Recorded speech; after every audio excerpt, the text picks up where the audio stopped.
Was there a moment that you remember really clearly about what stories do? Well, it let me connect with other human beings. I mean, half the time I didn't speak the same languages as countries I was going to school in and stuff, or I was traveling around as a kid. I mean, you had basically a choice that you could play football, which you interacted bits there, but after that, do you know what I mean? Even after a game of football, you're explaining how you're interacting with the kids. Oh, did you see the goal you scored there? And that's even telling a story of what just happened.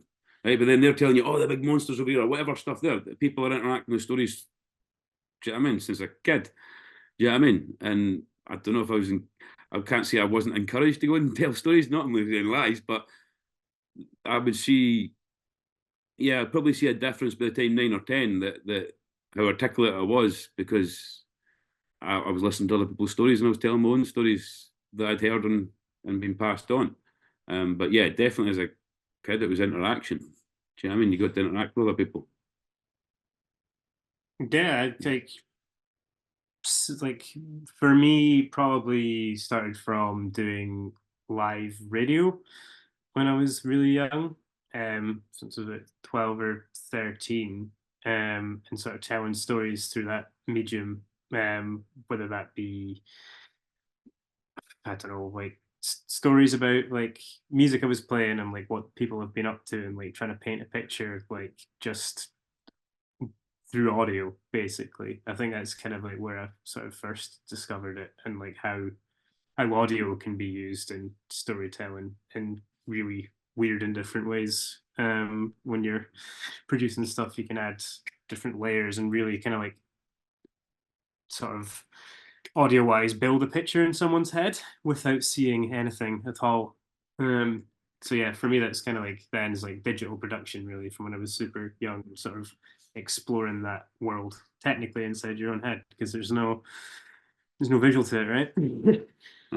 I'm going to add into my ones there. I'm not doing that. But see when you said that and he was going about I was like, well, I remember when I was younger playing with my Lego, right? It's imagination. It's sharing your imagination.